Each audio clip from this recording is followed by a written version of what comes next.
Merci, Madame la maire, mes chers collègues.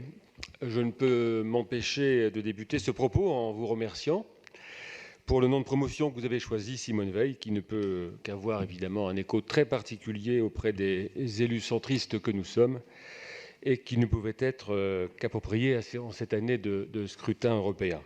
Scrutin européen sur lequel vous vous êtes d'ailleurs particulièrement mobilisé dans le but de faire baisser l'abstention des jeunes. Et si celle-ci est restée importante à près de 60% le 26 mai dernier, elle a fortement diminué depuis 2014 et des initiatives telles que celles que vous avez mises en avant y ont sans doute contribué. Si beaucoup d'efforts doivent encore être entrepris pour ramener notre jeunesse vers les urnes, nous ne pouvons qu'être inspirés par votre démarche. Et puisque vous avez cité Simone Veil, à mon tour, je reprends ses propos. Je suis toujours rebelle. C'est presque un réflexe. Quand on me dit quelque chose, immédiatement, j'ai envie de dire le contraire. Alors, soyez rebelles, y compris dans vos propositions. Celles que vous avez formulées concernant la vie nocturne parisienne méritent d'être soulignées, notamment en termes d'inclusion de tous les publics, et particulièrement des personnes en situation de handicap, et de lutte contre les discriminations, tout comme le travail que vous avez mené sur l'accueil des étudiants ou encore sur les dispositifs à destination des jeunes, dont vous déplorez d'ailleurs le manque de visibilité. Je souhaitais aussi vous remercier pour le vœu sur lequel vous aviez travaillé et qui avait été présenté en novembre dernier, lequel avait permis d'avoir un débat très intéressant sur le logement étudiant, sujet ô combien majeur qui ne manquera pas d'animer l'actualité les mois prochains et auquel nous avions pris part avec Éric Azière au nom de notre groupe. Vous indiquez dans votre rapport d'activité travailler actuellement sur un nouveau projet de vœux qui concernera la végétalisation de la ville et la préservation de la biodiversité. Vous précisez avoir déjà rencontré Pénélope, Comites, l'agence d'écologie urbaine, la DEV ou encore la start-up Urbagri, lesquels sont bien sûr tous des acteurs incontournables.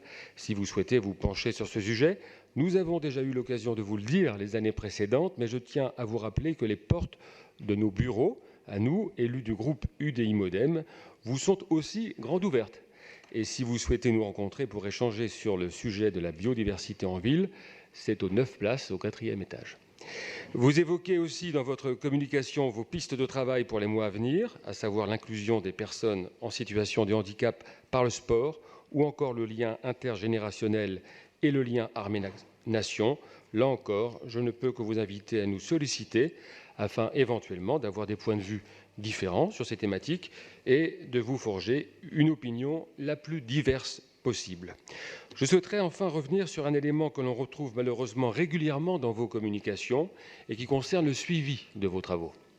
Vous semblez une nouvelle fois éprouver de grandes difficultés à évaluer la reprise par l'exécutif des travaux que vous réalisez et donc en filigrane l'utilité des efforts que vous fournissez. La concertation et votre implication dans tous les débats qui animent la collectivité parisienne n'ont de sens effectivement que si l'exécutif les prend en compte, en vous associant bien sûr à la démarche ou à défaut, s'il justifie qu'ils ne retiennent pas telle ou telle proposition. Cette question devra être abordée dans l'évaluation que vous appelez de vos voeux, 6 ans après la réforme du Conseil parisien de la jeunesse. Cette évaluation devra aussi essayer de trouver une réponse à la baisse de mobilisation des jeunes parisiens, qui sont de moins en moins nombreux à postuler pour une place au sein du CPJ. On constate en effet à regret, alors que plus de 1630 jeunes avaient déposé une candidature en 2016, à peine plus de 1000 ont postulé en 2017 et seulement, vous le rappeliez tout à l'heure, 903 en 2018, soit quand même une baisse de près de 45% en 2 ans.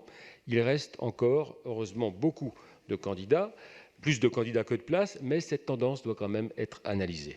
Quoi qu'il en soit, je souhaiterais, pour conclure, vous remercier une dernière fois, vous qui prenez de votre temps personnel pour vous engager pour la collectivité, pour participer à des dizaines de réunions, débats ou autres événements. Vous en dénombrez plus d'une centaine dans le rapport d'activité, afin de réfléchir à l'avenir de notre ville et aux moyens de la rendre plus accueillante, plus facile à vivre, notamment pour les jeunes. Par vos contributions, vous éclairez notre réflexion, nous, élus de la majorité comme de l'opposition. Soyez-en remerciés.